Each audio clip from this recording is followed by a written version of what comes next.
Hello and welcome back to Comic Literate, the podcast where we comically and literally review comics. That was my co-host Jamie, I'm Ryan, and this week we are looking at The Star Wars. And I did not mispronounce that because it's the comic adaptation of George Lucas's original draft. Whoa. Cue the music!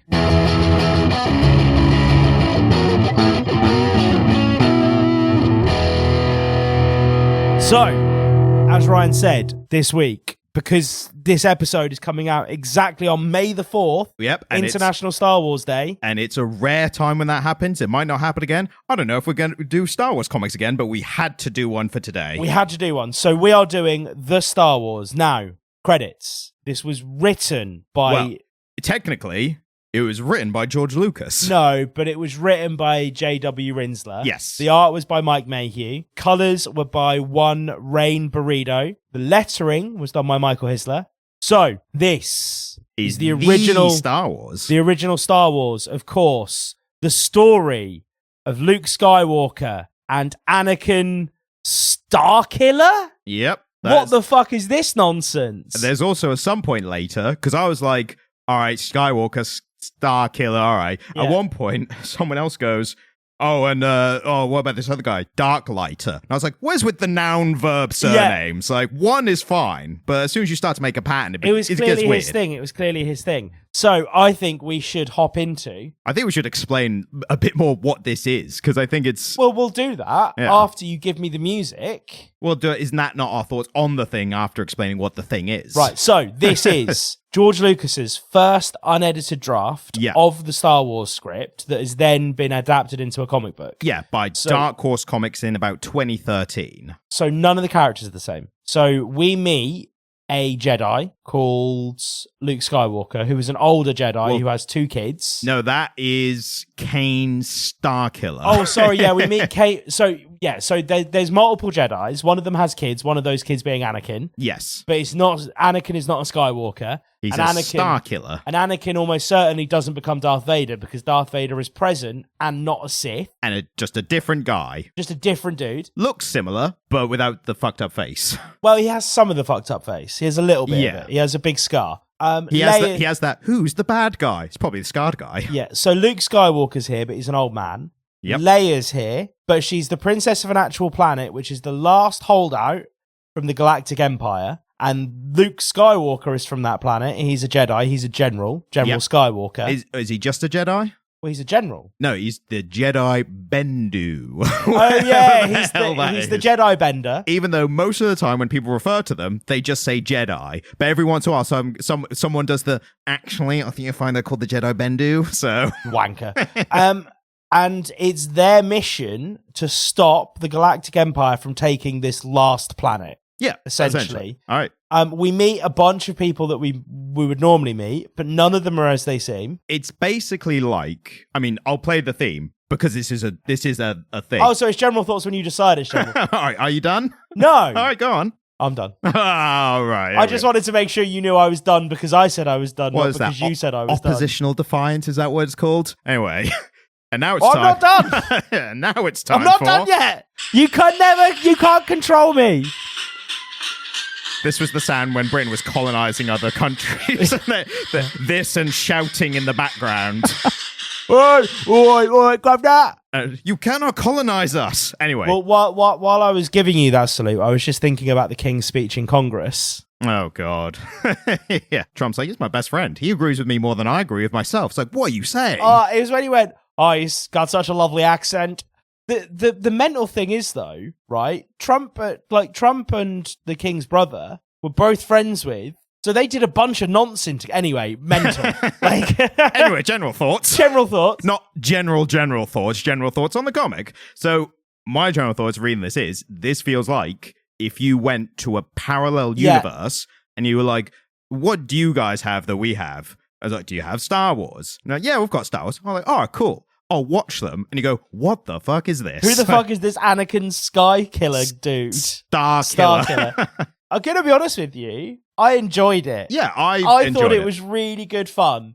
I love it. I love anything where I get to see behind the scenes a little bit. Yeah, that part was inherently fascinating. Yes, given that it is Star Wars. And how often do we see a different, like an earlier version adapted into something? Like, yeah, 100%. I can't think of anything else like this. It's a finished original draft. What confused me is that, well, no, this didn't confuse me. I found it really awesome that you can see elements that ended up in both the prequels and the sequels. Oh, yeah. Because it looks to me that this was a script for a single film. So apparently at one point, one of his drafts, I did a little research on this, one of his drafts was the entire trilogy in one story. And someone went, you might want to have to divide this up The original trilogy, though, or the prequels? The original. Because he had the prequels written, and he was going to shoot them first, but it was due to like limitations with technology that he didn't shoot the prequels first. I could not find a source. I've heard that. I couldn't find a source for right, that. Okay. Yeah, because apparently this was the original, like, because this one, it was just Star Wars A New Hope, and it wasn't until way later that he was like, actually, this is episode 4. And everyone went, whoa, does that mean there's others? That is a very good point. Yes, so... If we're talking about general thoughts as well, in terms of what I liked and what I didn't like, yeah. And this is kind of goes back to like what George Lucas is good at and what he's not good at. Yeah. World building, really enjoyed. He's always been good at that. General plot points, like very interesting, like kind of zigs and zags, good, that's all good. Yeah. What he's bad at, what he's dog shit at, is dialogue and character motivations. It's like, there's so many points where someone just goes, actually, I feel this way now. And you go, that's not good. There was a specific bit that I was going to get into. I think we're going to mention the same part. Yeah. Yes. No, I fully agree with you because character motivations are all over the fucking shop. There's never really a good sense of why people are doing things or who they are. I mean, in the broad strokes, yes, absolutely. Like I think he does, again, the world building and why the story is happening, why it's happening, I think is really good and really well done. It is when you get to the kind of beat by beat, it's like, we need to go this way. Why? Like, no, we shouldn't do that. We should do this. Well, why are you saying that? We're doing this because of this reason. When was that established? Like all those kind of bits. It highlights a couple of things that he changed in revision that I think were massive blunders. Oh, yeah. I think beep, boop, R2-D2 is massively inferior to R2-D2 being really fucking sassy and autistic. There's two biggest chain differences, and the second one that got me the most was R2-D2 is talking. And you're like, what? R2-D2 is talking, and he's very sassy and a little bit autistic. But the thing is, I think all the stuff that he said in beeps in the film, I think it was this stuff, basically. Yeah. But the point was, because C-3PO was, like, responding to him in the same way. Yeah. Like, I can't believe, what are you saying that for? And they were still funny as well. There were still funny moments. He was good at that. C-3PO and R2-D2 were still comic relief, and they were still funny. Yes. So the real question is, do you think that he should have just kept refining this draft? Or do you think it made a lot of sense that he went on to do the thing that he did? So not only do I think, yes, the final version is the best version, I think it's better than, well, here's the thing. I think the final version was it's the only version that could have become as successful as it was. Yeah. Because essentially the changes he made, and he references this in my research as well, is one, he looked at a bunch of stuff when he was like, how do I change this? How do I make this better? And one of the things he credits is some famous book about like the was it Hero with 1,000 Faces? But it's like the classic hero's journey. Yeah. So and he made it line up a bit more with that. Exactly. So in the main Star Wars, it is like Luke Skywalker, the chosen one, quaint farm boy who's like very innocent and he has to rise up against the Empire and all that. This is when I say mess, I mean a good mess. Like, it's one of the aspects I like of it, of this world. There's just like, there's one planet, it's the last one, and the Empire's coming, and it's all mental, and like that stuff I like. It's closer to a kind of like feeling like Dune, where it's like galactic politics and like there's senators and stuff. And this is the thing, isn't it? I think everything that was revised out of this ended up in the prequels. Yes. And that's what's so interesting. Because Leia's character, for me, is much closer to Padme than Leia. Yeah, I mean, yeah. No, absolutely. Leia's character here is very Padme. Luke's character is very Obi-Wan. I see where Obi-Wan came from. Oh, for sure, yeah. And yeah, well, Obi-Wan old in the original trilogy, and Obi-Wan younger prequels, because he's still like a mentor Mentor to Luke in the original, mentor to Anakin in the prequels. Absolutely, yeah. And he's called General Kenobi, and this is General Skywalker. General Kenobi. Hello there. Hello there. Yeah, that's the thing that he absolutely hadn't gotten to yet, is hello there. Although, because... what's his name? Scottish McHeroin face. You got to be way more specific than that. Ewan McGregor. Do you know how little that narrows that down? Ewan McGregor, of whom, by the way, I'm a huge fan. Oh yeah, he's great. He's only ever been in good films. His hello there is very suave, whereas Alan McGuinness was more like, hello there. And then he got hold of it and he's like, hello there. Alec McGuinness famously hated Star Wars. Well, he just found it all a bit baffling, didn't he? Yeah, but he also didn't like that it got popular. Because apparently when he did it, he thought he was just doing, a lot of them at the time, just thought they're doing this like straight to VHS, if that was a thing at the time, the 70s, or just straight to like B-movie, like not very well known, that kind of thing. They thought they were just doing a fun sci-fi flick. Yeah, exactly. That no one would talk about. And then suddenly every day people are like, Alec Guinness, I want to talk about Star Wars. And he was like, ugh. James Earl Jones has the same problem. Yeah. He had quite a profound body of work before that. And then it's just Lion King and Star Wars. I mean, to be fair, he kept going back to the role. So it's like, what do you expect? He did all 3 movies, didn't he? Yeah. Didn't voice the prequels though. He did at the end.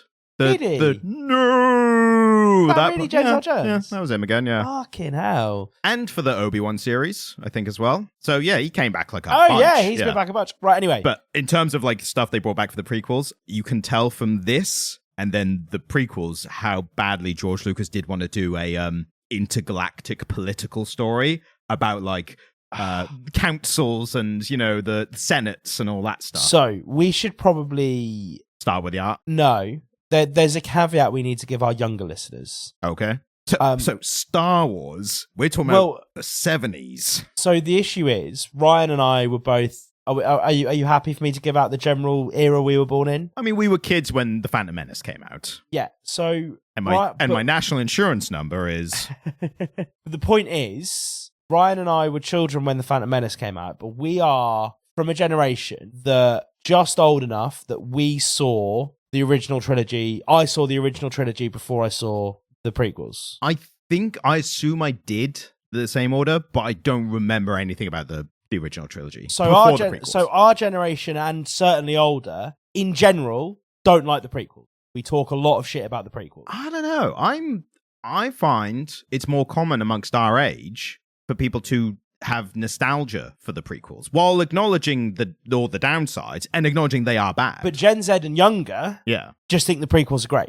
They like the prequels. I think we're in between. Our age is in between because we had people just older than us who were like, they've ruined Star Wars. And we were kids like, I thought Jar Jar was funny. Well, this is it. I thought Jar Jar was funny. Fucking that guy from Pulp Fiction has a purple lightsaber. That's pretty dope. Yeah. Like, you know what I mean? And so, but if you are Gen Z and younger, or a young millennial in fairness, and you don't understand why we talk about the prequels with a bit of an air, is because people our age and older, for the most part, really don't like them very much. I would say I like them, despite their problems. I do, because I saw them as a kid.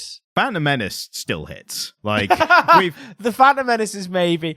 Okay, so I like the third one, The Return of Revenge of the Sith. Yeah, I think, yeah. The second one is... Attack of the Clones.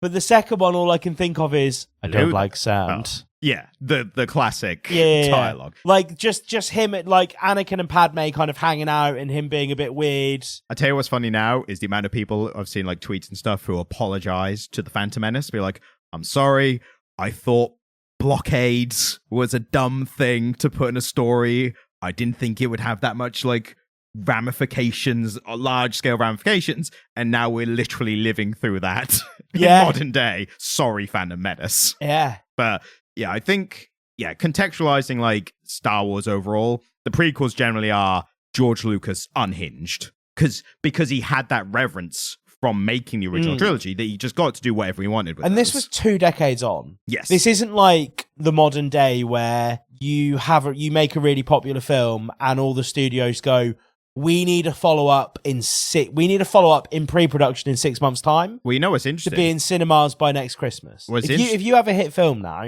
they expect you to have something else in cinemas a year later. George Lucas made the original trilogy in the 70s and then didn't put anything to film again until the 90s. I think that thing you said earlier, I think that's the closest truth, is that he would have made the prequels earlier, except I think that's when he wanted to wait for computer graphics to catch up or advance a bit first. I think that was... Because pod racing and all of the monsters that he wanted, the aliens, and all the... I think he really wanted the young Obi-Wan Kenobi to be a really kind of quite vigorous duelist. Yeah. Oh, yeah. Or, like, at least, like, make it look like it with cinema trickery and stuff. Well, I mean, to be honest with you, Ewan McGregor and... who's the guy who played Anakin?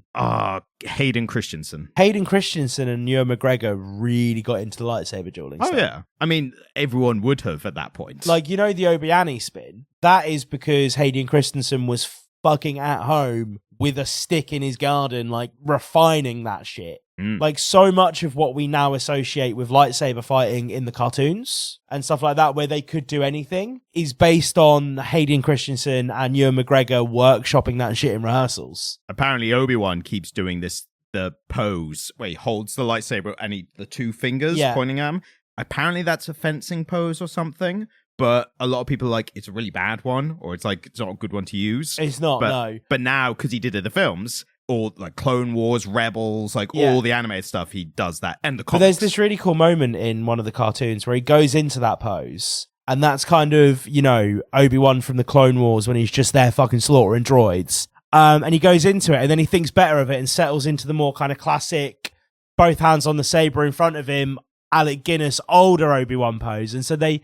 In the new media, they fucking play with it, where they're like, which Obi-Wan are you going to get? Yeah. It's like, oh man, I could talk. The one aspect of Star Wars that I find really fascinating is the Jedi lore. Yeah. Oh yeah. Hugely fascinating. But that's kind of interesting seeing this earlier version because it's so different. Should we move out of general thoughts and just start talking about the art? Yeah. Because the art, so do we need to do the guitar interlude for the art? Here it is now. Yeah. Well, we'll just do it. Yeah.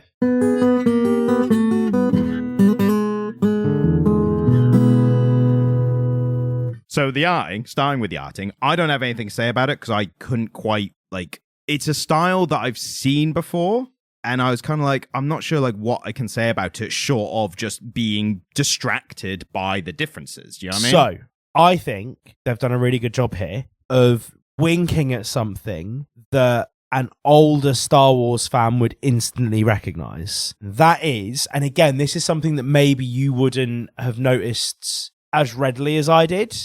It kind of looks like the covers of schlocky fantasy novels of the 80s and 90s, or 70s and 80s. Yes. And I think that is a really, really, really great place to start, because the Star Wars franchise, in the interlude where George Lucas wasn't making films, most notably the 80s, there was a lot of novelizations happening. The Star Wars novelizations ended up being a second tier of canon. Yep. They're the Star Wars legends. Yeah, and so it's like myths and legends from the universe. But these novelizations were all that Star Wars fans had for a decade.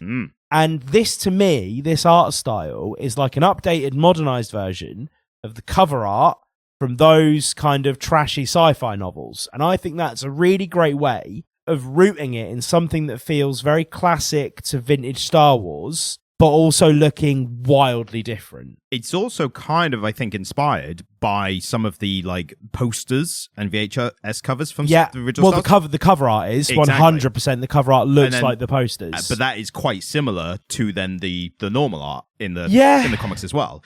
This kind of reminded me, the only frame of reference, it kind of reminds me a bit of, do you remember Iron Man Extremis? Yes. Way less of a sheen, more of a natural kind of look. But also Alex Ross's covers and his stuff with Kingdom Come, like that kind of most famous one, like this kind of style. I mean, yeah, it's not quite, but I see where you're coming from. The similarity in that it's going for a more relative use of this term, realistic look. Yes. I think overwhelmingly, I thought the art worked really well. I think whomever the artist was, I can't remember their name. I did say it at the start, didn't I? But that person did a... Mike Mayhew and Rain Beredo, or Beredo. So, Rain Beredo and Mike Matthews. Close enough. Mike Mayhew and Rain Beredo did a really good job here. I think the art looks just classic enough that it harkens back to kind of early Star Wars content, but it also has a very comic booky feel. I think it's very legible. Yeah. What's interesting is they had to adapt this from just like a written script, essentially. Yeah. But apparently Lucas did have some art like reference. Well, George Lucas is known to be a bit of a control freak. Yeah. So I would imagine there would have been a lot of stage direction in that script. Well, this is the thing. So there is, and I forgot to let you know about this, but there was an additional issue that is basically like a behind the scenes of kind of like, here's how we, adapt everything, and here's what we made. Yeah. They include very few original references.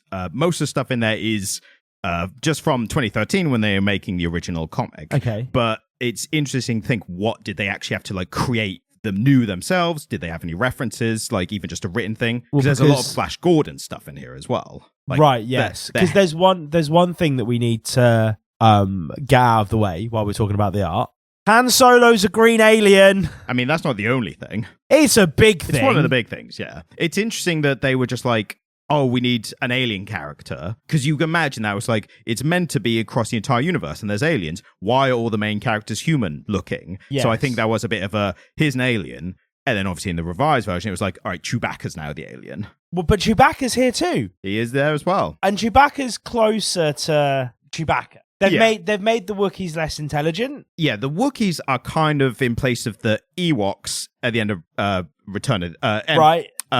What's the last one? New Hope. New Hope. No, that's 4. New Hope, Return of the Empire, Jedi Returns. The Empire Strikes Back, The Return of the Jedi. That's the Jedi. They're just 1, 2, and 3. We're not real proper fans, even though we've seen all the films or read all the comics, play the games. So they serve a similar function to the Ewoks, only Chewbacca then goes off with the Rebel Alliance, essentially. Yes. Go do some rebel stuff. And they also teach them all how to fly, which is adorable. Yeah, but that for me, I was a bit of like, come on. Like, they're like an uncontacted tribe when they first meet them. Like the Ewoks. Can't tell me they're flying bloody X-Wing fighters in like less than a day. Come on. Anyway, So, yeah, I agree with you. I would be really intrigued to know which of these were decisions George Lucas made and which are decisions that they have made in revision. I really want to know if Han Solo was originally supposed to be an alien. Apparently, from what I could see, I mean, again, this is meant to be the first draft. The only thing that apparently came before this was a 2-page like treatment, and it was just about like a young mentee mentor Jedi like traveling together, basically.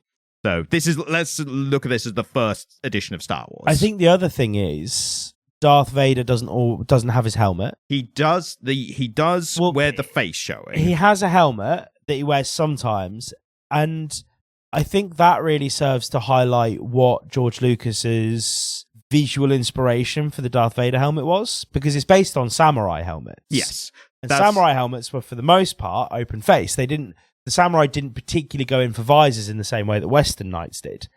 And so taking the mask off of the Darth Vader helmet makes it very obvious that it's based on like a Tokugawa era Japanese samurai helmet. Well, that is another one of the influences, and I can't find the specific one here, but it was a Kurosawa film, like one of it, not Seven Samurais. It was one of the other ones. No, it's well documented that he was inspired by that, and I think almost pederastic relationship between the Sith Master and the Sith and the Jedi is very reminiscent of the type of pederastic relationships that you would see among samurai. Yeah, and speaking of that, the other big thing is all the lightsabers are red, which is a shock when you first see it. Except for the Empire's ones, which are all blue. The stormtroopers, some of the mounted stormtroopers have blue lightsabers. I thought they were white, but I might be misremembering. But like a whitish blue or a very light blue. Yeah, I suppose it becomes the difference is intellectual, isn't it? You're also like so used to seeing blue lightsabers, so it's like it could be like a... Yeah, you're right, because some of them look more blue, some of them look more white. Yeah, and it depends on what the background lighting is, doesn't it? I apologize. I mean, it could be the was it the blue gold dress kind of thing. But what's interesting as well, in terms of design and like visual look, the stormtroopers, even in Star Wars, like it's a bit different design here. Maybe that's just because like what they could physically make when they started making Star Wars. Or potentially it's just because they knew what they were doing here. Everything had to look a little bit uncanny valley. They couldn't make anything look nailed on, so they had to look a bit weird. And this is why it comes into, I mean, you say this for story and art, like how true to the original draft is this versus how much were the people making this in 2013 like, we should probably make this a bit different, like just to add to the uncanny feeling, you know? Yeah.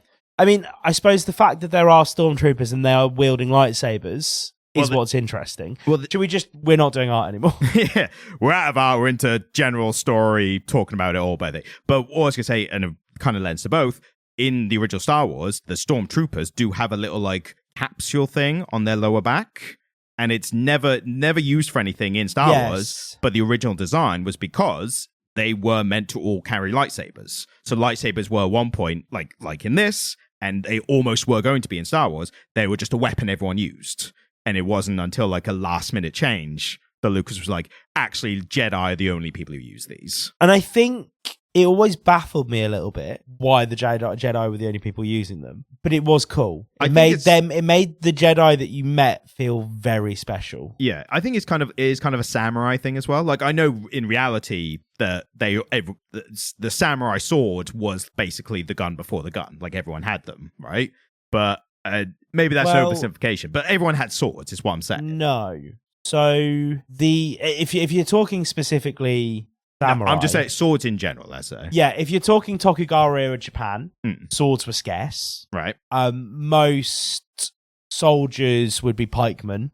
You had to be very wealthy to own a sword because they hadn't worked out a very good process for manufacturing steel. It's why the swords are folded, because they had very low quality, high carbon steel. Right. If you're talking in the West, swords were rare but more common. Because we had blacksmith. Yeah. We had much better access to higher quality iron ore, and our steel was of a higher quality. And so in Europe, if you had them, you didn't need to be crazy rich to have a sword, and swords generally weren't passed down through families in the same way. You needed money though. Right. You couldn't. You and I wouldn't own swords. Yeah. When I say everyone, I mean more like if you go to a place, there are people with swords defending the place or keeping the peace. Yeah. And I guess in this, it's more analogous to a actual samurai sword versus an everyday weapon. I think that's what the lightsaber became, whereas before everyone has swords like in a Kurosawa film versus like, oh, these are like the samurai and they're these are the guys in the room, and yeah, absolutely. Yeah. And I suppose they eventually explain it away because Luke gets given a lightsaber, doesn't he? In this or in the original trial? Yes. Obi-Wan gives Luke Darth Vader's old lightsaber. This was your father's lightsaber. Yeah. I don't think we actually see somebody go off and make one in the films, do we? Not in never in the films, I don't think, no. I mean, maybe in the sequels, I can't remember. I don't remember much from the sequels. A lot of them weren't that good. They were pretty bad. My favorite one is The Last Jedi, and I acknowledge that it has like really major plot holes, but it was just interesting. I remember quite liking Rogue One, and everyone else seems Rogue One's the best. Yeah, I wasn't even thinking of Rogue One. Rogue One's the best. I've not seen Solo. I haven't actually either. No. So, didn't bother. Yeah, so I thought, but I only really liked that one scene in Rogue One. I love the whole Rogue One and both seasons of Andor. Some of the best television, not even just Star Wars. Andor, some best television I've ever seen. Season of The Mandalorian. That was pretty good. That was really fun. I watched Obi-Wan. You would love Andor. You should go out of your way to watch Andor. Like, you would love it. I stake my reputation on recommending things. Do I need to give Disney some money? Yes. Yeah. Unfortunately, that is how capitalism works. Do I need a month's worth of Disney Plus, essentially? Yeah, you could get... It's only 2 seasons, so you could get through it quite quickly. But I could get through it in a month's worth, yeah, but you would love it. Speaking of the story that we have here in the Star Wars... Yes, right. I think he actually wrote a very serviceable story here. Yes. I completely agree with what you were saying earlier, that I think having a young Luke Skywalker as the hero, as a central hero, and really lining up his story with the hero's journey, and having the big bad be his father. Mm. Spoilers for the original Star Wars trilogy. Yeah. I was just about to watch Empire Strikes Back. You know what's interesting is either Darth or Vader, one of those words means father in like Scandinavian language. So people are like, oh, that means he planned it the whole time. Huge coincidence. Because as we see here, Darth Vader, nothing to do with just a guy. Any of the protagonists. Because the closest thing we have to a protagonist in the comic is Luke, but not really. Luke and Anakin. But kind they're of at different stages. But then Anakin really is kind of the whole thing with Anakin is will they, won't they subplot with him and Leia.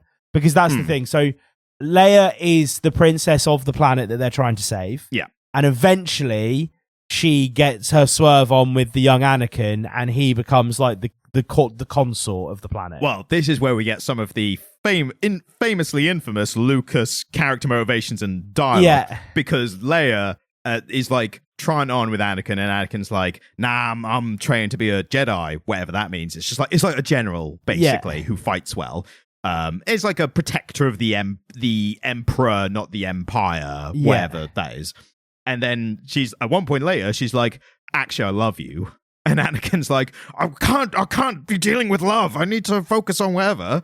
And then soon after that, someone like walks into his room. It's like, quick, Anakin, we've got to do something. And Anakin's like, wait a minute, I've just realized I love Leia. Like that is, I wrote down the quote. Yeah, no, I know, I'm aware. And in quotes, and I just realized I love her. Yeah. Like he's forgotten he left the oven on. Yeah, like, hot mess. But it stands to reason that kind of they have this romantic side plot going on, and a lot of it is just him babysitting her. Yes. So he's not really at one point punching her in the face. He does assault her, which unfortunately in the 70s was a lot less frowned upon than it is now. That is unfortunately true. No, you can't go around punching women. You have to marry them before you start punching them. Or you have to be on a different planet and trying to get them into a car or space car to get them to safety. Those are the only two situations where it was allowed in the 70s. But my point is that he really shored up the plot between this and the final revision in the introduction of Luke as a protagonist. Yes. Whereas in this, there is no clear protagonist. It's more the story of this last holdout planet called Aquila, something like that. Yeah. And it's like, how do the people, these Jedi people, like characters, Skywalker and Starkiller, how do they navigate everything? And I imagine somebody reading this at a certain point going, who's your protagonist? Who are these Luke's collection of cast members? I mean, it's got to be Anakin just because he is at the start of the film, right? I don't know, because to a certain degree, I feel like Luke is pushing the plot along more here. Anakin is young, he's bumbling about, he's being sent on little side quests by Luke. If you think about it, for a lot of the plot here, Luke is doing things and Anakin is off babysitting Leia. That's my point. Oh yeah. But like I don't feel that Anakin is enough of a central focus here to be considered a protagonist. But then Anakin towards the end, and spoilers for this comic, but if you've seen Star Wars A New Hope episode 4, it's basically that. Yeah. Like it's bits and pieces of that crammed together. So you're not spoiling anything. But at the end, he is the one going in and saving the day. Like I agree with you that General Skywalker was the guy who was like, we need to go here, we need to do this, we need to do this thing. Yeah. And Anakin's like, oh, okay, boss. But this is my point. I'm not suggesting that General Skywalker is the protagonist. I'm suggesting there isn't a clear protagonist. Yeah.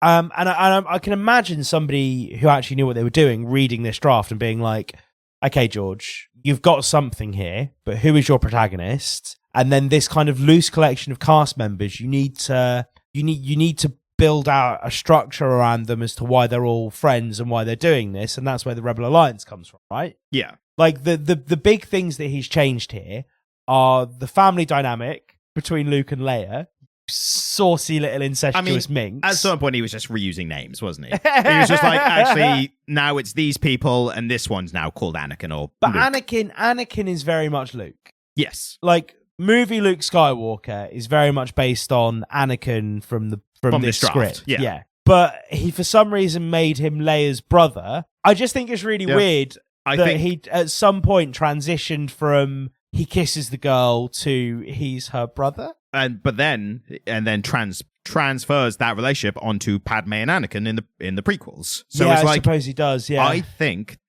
there's a strong element here of, whenever we review anything else, you can't be like, well, maybe they were planning on doing this or that in the future. Like, now you we just know. got to set it for what it is. But this is the one time where we can be like, what were the future plans? Yeah, I think in this first draft, even this first draft was the first of 3 or whatever. So I think even if Anakin wasn't as strong a protagonist in this, I think he was building up for like in the second or the third to be, potentially, bigger. yeah. And then I think someone was like, if you're making a movie out of this, we need a strong protagonist that everyone can get behind from like the opener, like, or, as close to. And so he kind of pulled Anakin and Leia out and turned it into Anakin and Padme in the prequels and had that in his back pocket. But then he still liked, a princess to be rescued from a Death Star. Like, but as a good, like, example of, like, things he was probably saving for later and did ultimately, there's one mention in this where they're talking about this last planet and the Emperor, who also looks a lot like the bad guy from Flash Gordon, Ming the Merciless, which is a very stereotypical Asian man stereotype.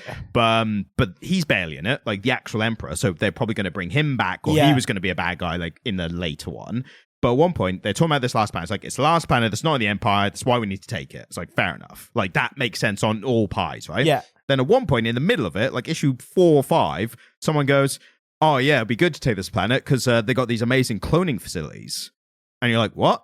Like, and never mentioned again. One mention, and I got to the end. It was like, well, the cloning didn't come up. Like, I thought there was going to be some reveal of someone being a clone or something. And you know that clearly he had that idea in the back of his head because then there's a whole clone army in the Star Wars series. Like, that's a whole big thing. One of the films is called Attack of the Clones. Yeah. In the originals, they talk about the Clone Wars. Yes. So, yeah, he obviously had that in his head to do something with. It's just interesting because all these little fragmented elements that you kind of pick out of this story clearly brain crack ideas for George Lucas because he comes back to them later. I mean, not only does he come back to them, he reused some of them when you could argue he shouldn't have, because apparently he had 2 across his drafts, like the ones that came after this, he had 2 versions of the Death Star being destroyed that he really liked. So instead of only picking one, he decided, well, the first movie will have a Death Star, and then the second movie will build another one, and then we'll destroy it again in the third one. Right. Just so we got to use his 2 destroying the Death Star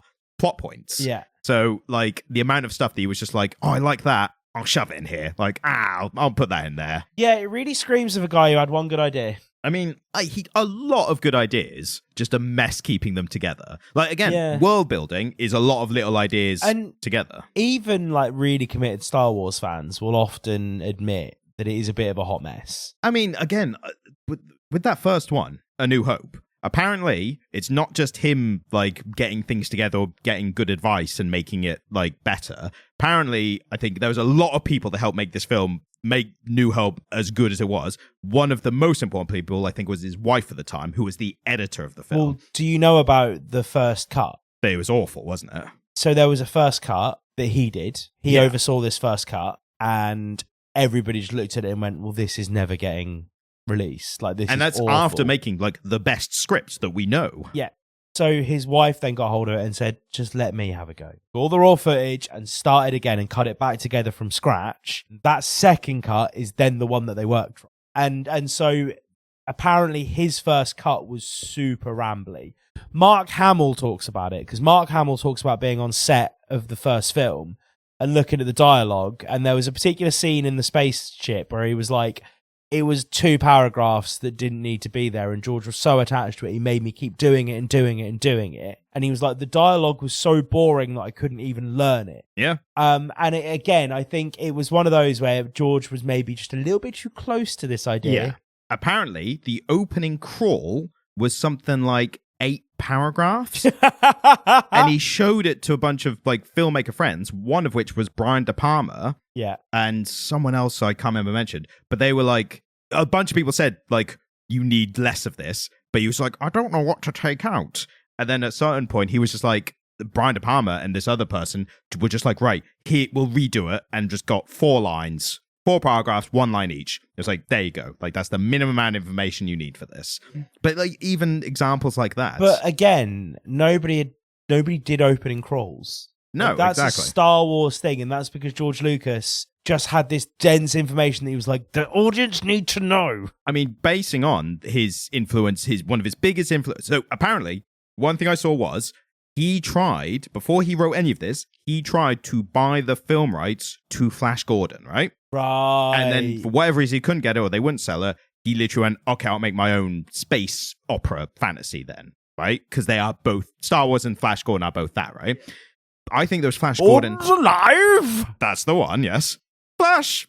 Ah! Yeah. And, but those Flash Gordon comics is what he was, like, a fan of them for.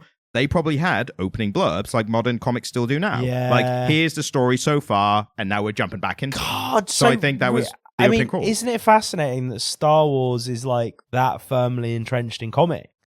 Yeah, exactly. And it makes sense why comics, there's such a rich history of Star Wars comics, even from like the 70s onwards and even still today. Yeah. Which is why we're covering this in the first place. So, yeah, I mean, overwhelmingly, I think I found this, I did find this thoroughly enjoyable. I found it fascinating. I was interested in like what is going to happen in this. And again, I want to get into the big issues because there are some. I mean, my biggest issue, if we're going from the story, from the opening scene, Okay. I was like, why did you need to kill a kid in the opening scene? Well, that's just what it is. Like, But then, like, once you get into the proper plot, it's like, you could have done this without that. he could have done. Because the grieving father had his own issues. Yeah. The grieving father is the prototype for Darth Vader. He was a head and an arm. I mean, that was a great reveal. Because Yeah. I didn't see that coming. And I Right, was like, great that's reveal, cool. but that's enough tragedy for one man. He Yeah. didn't need to have another son who got killed. I Yeah. agree with you. My issue with this is that it's so obviously a first draft because the plot just kind of, it's like a stone being kicked by a kid. Yes. It just darts around all of these seemingly unconnected story points. We need to go here. Oh, no, they've found us here. We need to go here. We need to do this. Yes, and to be honest with you, I kind of feel like A New Hope does that a little bit too. I mean, Like the finished product does that a little bit as well. yeah, I think any kind of fantasy story, because like what's another thing with fantasy stories? It's like MacGuffins and stuff like that. Yeah. There's always, if it's not like a proper like character exploration or something, where it's like exploring a theme, if it's not that, then it has to ultimately be, what's the character's goals here? Well, I mean, what do they but, need to do? Like the greatest fantasy story of all time that is very explorative in terms of character and has a lot to say is entirely based on one very small person, Hobbit, yeah. getting a MacGuffin from A to B, right? And you could Like, also argue that a lot of it is just walking. yeah, 100%. Like I reread the Lord of the Rings trilogy last year. Wow. And yeah, I did. Yeah, I did. Even fans are like, that's a feat. Well, a lot of people who consider themselves Lord of the Rings fans haven't read the books. Oh yeah. Fake fans, we call them. Well, we're not going to get into that discussion. but I did reread the Lord of the Rings trilogy last year, and yeah, a lot of walking. There's also the weird scene where all the hobbits get naked. Do you know about this? I did not, but I'm glad I do now. So Tom Rivolo, he's Gandalf is a lesser angel, and there's an angel on the same sort of level as him, and he's like Tom Bombadil? Tom Bombadil. Yes. All the hobbits get naked with Tom Bombadil and dance around with him. I mean, naked. knowing what little I know about Tom Bombadil, I think that tracks. Yeah. If ever you were going to get naked to dance in the forest with a guy, like It'd be Tom Bombadil. top of the list. And I Tom think. Bombadil seems like a pretty safe dude, if not a little weird. I've got good vibes about. I'm going to take my trousers off. Is that not what you do at parties? It's how I operate. It's what I say out loud. I've got good vibes about this person. I'm taking my trousers off. You were saying the plot as it's going on. Yeah, so the plot just kind of skips along. And I fully agree with you. Character motivation is all over the shop. Because, like, to start with, I was kind of getting the sense that Leia didn't really like Anakin. Yeah. And then there was just a certain point where she was like, no, you better come here. And she gives him she gives him like come hither eyes. And I'm like, oh, shit. Yeah. I mean, I knew that was coming, but not now. You know what Lucas was trying to do? From hate to love, like that kind of thing. He's just not very good at it. He's not very good at writing that kind of stuff. And that shows in the prequels. Right? Oh my God. Even though that sand line, like that's the one that always gets the pelters, right? Yeah. But it actually does kind of track and make sense. Like that, if that was written by someone better at writing, that could have been good, because that was Anakin's thing of like, on the surface level, it's him talking about disliking sand, but what it actually talking about is him disliking his childhood, raised on a desert planet. So in a better writer, that could have been a good scene. Yes, 100%. But instead, Lucas is writing lines like, and I've got another one Go here. for it. He's leaving Anakin with General Skywalker, and as he's leaving, he goes, "Do as you're told, but think for yourself." All right. That's the serious version of the Tony Stark. It's like, don't do what I would do, but also don't do what I wouldn't do. Yeah, Like it is shocking, and I think that, I mean, to be honest with you though, do you want George Lucas's dialogue to be good? I don't know that you do. Like, it's George Lucas dialogue. It has his thumbprint on it, doesn't it? Like all the mentions of the war code. Yeah. Do we have the war code yet? We can't leave without the war code. Where's the war code? I'm going to stay here and wait for the war code to arrive. Like, which is Luke Skywalker waiting to be given authority to engage, essentially, by the king. Yes. Or the Senate, maybe? I think it was the king. Yeah. Also, the king at one point gets assassinated, destroyed by essentially the Death Star, which isn't a planet killer, but it's just like a really big cannon that shoots, like, out of orbit, strikes on the surface of the planet, or whatever. But at one point, this convoy gets hit, and someone else is like, I think we're gonna get in a war now or something. Like, it was meant to be like a planet hick or whatever. Yeah. And then it cuts to, he's like, "Where's the war code? I need the king. I'm waiting for the king to give us a war code." And then the other senator like, "Well, the king's not here, and the queen's given me authority to actually surrender to the Empire. So fuck you, General Skywalker." And then the Empire keeps firing on them, and Skywalker's like, "See, I told you they were assholes." And then later, it's like, "By the way, the king's dead. He got blasted by that. He was in that convoy." It's like, if you're gonna show the king getting killed by an out-of-orbit strike, maybe be like, "Hey, that's the king. He's just running on." "Oh no, he's been killed." It was just like, in the distance, a convoy got hit, and some guy's like, "Whoa, I think we're in war now." And then, like, no, by the way, king. that was the king also. Yeah, no, it's I mean, again, it's sloppy throughout. Yeah, it is sloppy. I still had a lot of fun reading it. Yeah, 100%. Do I think this would hold up if it was just a comic book? Probably not. I think I'd be like, I want to see more from this world, but not from this writer. Yeah, like, but because it is an early George Lucas draft of what became A New Hope, yeah, that makes it really interesting. Star Wars' biggest strength is that other people have come in and made their own stuff within this universe. Right, and do I think that Kenobi is better than anything George Lucas made? The series Kenobi? Yeah. Again, New Hope. Like, if you credit Lucas with New Hope, I think that is the best. Yeah. Actually, no. Also, Empire Strikes Back is the best of the. No, the films. original trill. The original trill is special, isn't it? Yeah. I'm being glib. It is, but it's if you credit it with just Lucas or not. That's the problem. Everybody else who worked on it, but it's just like, so the examples I wanted to give of times when character motivations made no sense. Yep. So there is a Sith who is hanging around with I haven't Vader, heard this as well.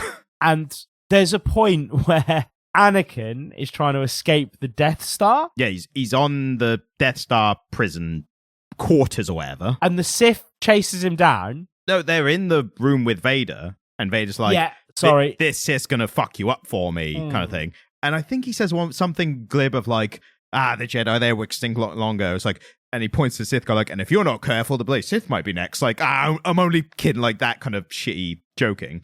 And then the Sith... Oh, do you want to say? The Sith guy just turns around and starts killing stormtroopers. Yeah. And he's like, "Well, you know, we have our differences, but we're more similar than them. Do you want to come be a Sith?" He doesn't even. Like, it's not even invite him to be a Sith, because that would have made more sense. No, he did. Yeah, okay. He did. He invited him to be a Sith, and Anakin's like, "No," and he's like, "Still gonna help you, though." Yeah, like, I think that's why I didn't register, because like it didn't change anything. No, it was completely inconsequential that Anakin had no interest. And then Anakin was just like, "Cheers, mate." and then they rescue Leia, and Leia's like, "Oh, that's a bad guy." And Anakin's like, "Nah, he's helping us now. I think. I think he's saving us." It just it just doesn't make any sense. No, it's that I think is the most egregious plot hole, like character plot hole, because it's not a plot hole. It's just.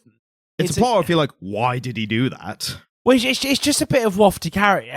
It's a bit of wafty character motivation, And again, I think in revision, it's very clear that he looked at that and went, I really need to firm up what the actual nature of the conflict between the Sith and the Jedi is. Because there's no... So the Force isn't a thing yet, but it's just the thing they say. Because they say to each other, may you have the Force may of the Force of others be with you. Yeah, which I don't really understand. Someone went, tighten that up a bit, shorten that. Yeah. Well, but they made the Force... A thing. There is a point where General Skywalker says, I think he's talking about the Sith guy, he's like, I sense him here. And I was like, oh, is this the Force? Is this like a reveal? Nope, that's the one reference. He just had a feeling. Yeah, so he can sense a Sith. I think, but is that even him, or is it just his gut feeling? You know, like in any film, like non-magic film, where someone's like, "I got a gut feel, I think he's here." Because in this version of the script, the Jedi are just very good soldiers. That's what they are, trained from birth, but they're just fighters essentially. Yeah. Whereas in revision, I think this is part of the reason that he refined that so much is because at some point he looked at the Sith and went, "Well, I'm really attached to this idea, but I need to make it work." And so they then become in opposition to the Jedi. I mean, they are in this, but only as like rival clans. Yeah, they're rival factions of warriors, aren't they? Whereas the Sith and the Jedi in the original trilogy are like opposite ends of the Force. They represent philosophies, yes, essentially. They're opposing philosophies. The Force. But they're two sides of one coin. Yes. That's the thing, isn't it? And I think... You know, it's those finer details and those things that clearly came out in revision that made Star Wars so special. Yes, because then it added more to the fantasy. Yeah. Because I think that was one of the big things about Star Wars was there wasn't much science fiction magic mix. And I think Star Wars in itself was like a quite good mix of that because there was the fantasy of sci-fi and like use the Force, Luke. Like it was that element as well, which I think there's no Yoda here. No, or there's no Force. So I think Yoda is meant to be just like that. And again, that wasn't until second film. Yeah, but I think he was very much we need someone to explain the Force to Luke, and Obi-Wan's been killed. So we'll get a little green puppet. Have you heard? I think you have, and I think we've talked about it. Have you heard what the foundations of the Darth Jar Jar like theories is? What, that Jar Jar Binks was going to be the next Sith? Yeah, but you know why people like arrived at all? It's like, yes, there were hints to it, weren't there? And then that last fight scene was supposed to be Jar Jar fighting Yoda. Well, again, very theorized, only ever theorized. But what the theory comes from as well is that Yoda and Jar Jar were both introduced as like initially just like quirky characters that are a bit of fun. Because Yoda, when he first hit, he's just like, and just like is like messing with Luke and running around and stuff. Yeah. And then it's like, oh, by the way, he's like a Jedi Master. Like he's actually the most powerful dude. And the theory is that Jar Jar was going to be introduced in the same way, where he's like a bumbling idiot, but also in Phantom Menace, is just accidentally happens to like make things go his way and like trips on things. Like was it in that big battle? Like he trips on a droid, but the head starts shooting and somehow takes out the soldiers and all that stuff. So then people after Phantom Menace were like, that film was shit, but I think Jar Jar's going to be Darth Jar Jar because in the opposite other side of the coin reveal of Yoda. But I think because the Phantom Menace was so poorly received and they had these plans to make these second films, they were like, let's use as little from that first film as we can for these sequels. Because there was a big tonal shift between the Phantom Menace and Attack of the Clones. Yeah. Massive tonal shift. I think there was going to be, I think the way they looked at it, like the first one is very much like a young Anakin, boy found a new hope and all that. And they knew they were getting to big fight on a lava planet kind of thing. And I suppose they knew that the audience who had watched the original trilogy, the moment they saw Anakin Skywalker would be like, that's fucking Darth Vader. Yes. Because I don't know that we necessarily would have made that connection on that first watch. Well, you know what's interesting is when the first trailer came out for Phantom Menace, and obviously big hype, Star Wars is coming back and all that, bloody Weird Al Yankovic made the American Pie, but that parody Young Jedi or what, I can't remember. I think the song is just called Do You Hope, but But what he did was by watching the trailer, and this was when the trailer was like tiny little, not enough pixels, like that kind of trailer. You had to wait for like the screen to load or buffer like for an hour before you could watch it. But he determined from that, he guessed what the plot of Phantom Menace was going to be. Yeah. So he wrote the song. So if you listen to the song, you listen to now, you're like, oh, he wrote the song after watching the film. No, he wrote it just watching the trailer He just and nailed guessed it. it all correctly. And according, even getting to Anakin, one day you're going to be a evil character, basically. Well, surely it made perfect sense that Anakin Skywalker would be the Skywalker who the kind of is the antagonist of the other trilogy of films you'd seen. I guess it's one of those things that if you knew the lore and like you'd read all the books and stuff, because like who watched the original trilogy and remembered that Darth Vader's real name was Anakin? Like, I think it's such a throwaway but they line. knew he was Luke's dad and Luke was called Skywalker. But then I think all you got in the trailer was, my name's Anakin and I'm going to be a Jedi or something. Like, My name is Anakin. I'm here to say. I'm going to turn evil on another day. You remember that famous line? They had the band, the cantina band. I mean, that's about as good as some of George Lucas's dialogue anyway. I mean, you could say it's an improvement on, if anything. But yeah, I think that's as much as we can say about this, short of just literally listing every single difference. Yeah, and that is probably what you came here for, and we're not going to do it. Because if you want to, read the comic. But that ultimately is the charm of it. It's a spot the difference game. Yeah. And also, the other thing I found in my research is apparently the inspiration for Chewbacca was because apparently George Lucas used to drive around with a big Malamute dog next in the passenger seat. So he imagined Han Solo and Chewie as like that pair. I think after this draft, because they didn't obviously do that here. Yeah. But at some point he was like, I could make that Chewbacca my dog and me as Han Solo. And that's stuff. No. And you know what the dog's name? Chewbacca? No, his actual dog's name. Go on. Indiana. Because he's a big fan. No, he wrote Indiana Jones. Oh yeah, of course he did. Sorry, yeah. He just hoards these names, and then one day he's just like, "Oh, I've got my bag of names, unused names." Apparently, he met Harrison Ford when Harrison was working as a chippy. No, carpenter. Yeah, chippy. All right, I think he meant a chippy like our chippies. No, sorry, a carpenter's a chippy. Yeah. Yeah, he was working as a chippy. Yeah. And he came to fit a door frame, and he was like, "You're double handsome." Apparently, so I heard that as well, and I think most people know that story as that. Yeah. Apparently, he was a struggling actor as well, but Lucas did first meet him as a. So he was a struggling actor, and he was like, "You're double handsome," and he's like, "I fucking act, motherfucker." Yeah. He was struggling so much that he was working as a carpenter to make ends meet, but he was also a bit of an actor as well. So, we were, I don't know if it's worth mentioning or not, but we were going to cover a different comic for this. Yeah, because a couple years ago, so when I was first getting into comics, I read this Darth Vader comic and loved it. And so when we were first thinking about doing a Star Wars thing, I was like, we should do this Vader comic that I really like. So Ryan found another Vader comic. So we did the one that you liked like a couple of years ago. And great, right? Yeah, which was the 2015 Darth Vader comic written by Karen Gillan. Yeah. And then I was like, there's another Darth Vader comic. A lot of people say it's really good, so we should try it. And you read it. I read it, and I messaged you. I was like, I don't think we can cover this. There's nothing to say about it. Well, we're about to cover it in 5 minutes, it was really bland. Yeah. Not bad enough to say anything, not good enough to say anything. But what's weird as well is a lot of the rhetoric I saw was like people being like, yeah, some people like this Darth Vader, but other people like this, like think this Darth Vader is the best. And I thought like, okay, they're going to be similar in quality at least. I don't know what the fuck people are saying. Like, I think that the one I'm talking about is the 2017 Darth Vader comic. And the problem with it is, as I described to you, it's just Star Wars happening in front of you. Not much interesting happening. It's just written by a guy who we both really like as well. Which we won't say just out of not slamming him for no reason. But he's also written some really amazing stuff. Like, we're not slamming him. Yeah. All right, it's Charles Soule. Yeah, Charles Soule wrote it, and he wrote 8 Billion Genies, which we both fucking love. And The Lucky Devils. And Lucky Devils, which we both raved about recently. Yeah, and he had a great run on Daredevil. But yeah, this must have been years before that because it's just bang average, right down the middle. So I was like, we can't do this. And luckily I discovered this. So extra mini Star Wars review for you lucky listeners. Darth Vader 2017, don't read. Yeah, but this was so much fun. I love that this is what's special about the medium, this comic, is that it is visual.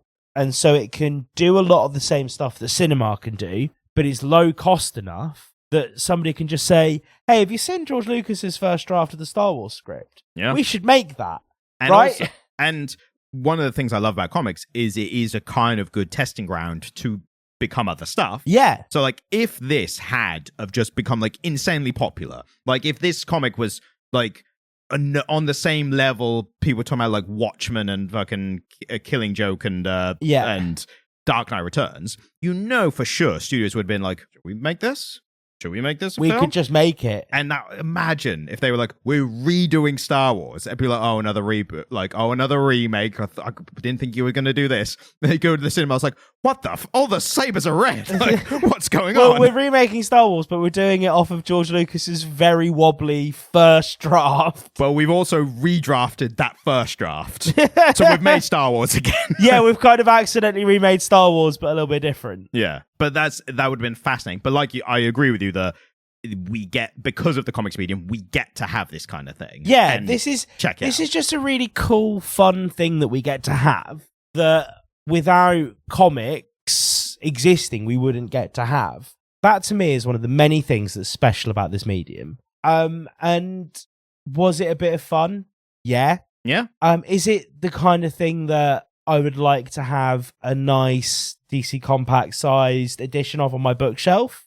Yeah. This is the kind of thing that, like, if I had a friend in my house and I was waiting for the pasta to boil and I needed to entertain them for 5 minutes, I'd be like, fucking look at this shit. Yeah, flick through this. This is mental. Have a look at this. And speaking of DC Compacts, I've recently bought my next DC Compact, which is The Dark Knight Returns. Yeah. And I haven't opened it yet, but I'm glad I own it. I'm glad you own it. Yeah, I was trying to go in. I told you earlier, I went into a comic book shop. And I was like, you have Ice Cream Man issue 42. It kind of mentally traumatized my friend. I want to get him a physical copy of it. It's funny because we've both been asking that guy for some really weird shit recently, and he doesn't know that we know each other. So next time I go in, do you think I should say, do you know Nightwing issue? Have you got the shirtless Nightwing 134? And he's like, are you the fucking guy on the podcast? Because like, there's another fucking guy who's been in twice. And then we hire a third person.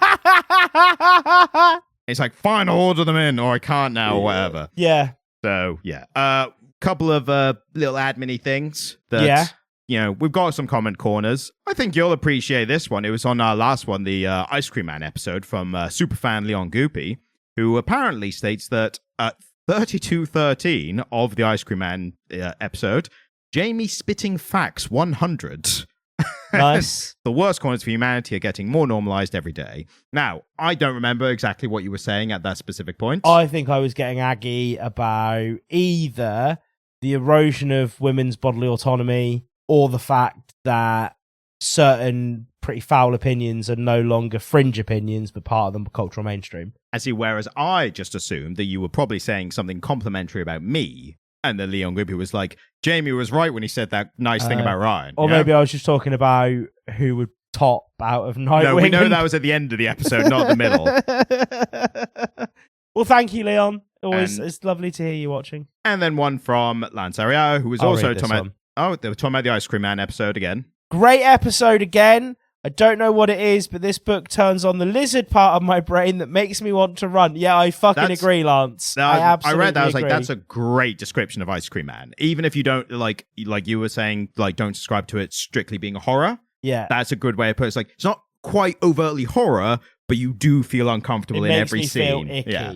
And so the last thing I wanted to point out, and I think it was worth bringing up, is we do get some milestones from some third parties who kind of analyze our data and stuff like, hey, here's a thing about your podcast. Yeah. So, and I saw one, I thought, oh, this needs to be announced on the podcast. So basically, we got an update that we have ranked on the Apple Podcasts books ranking as at place 191 in the United Arab Emirates. Incredible. We did it, everyone.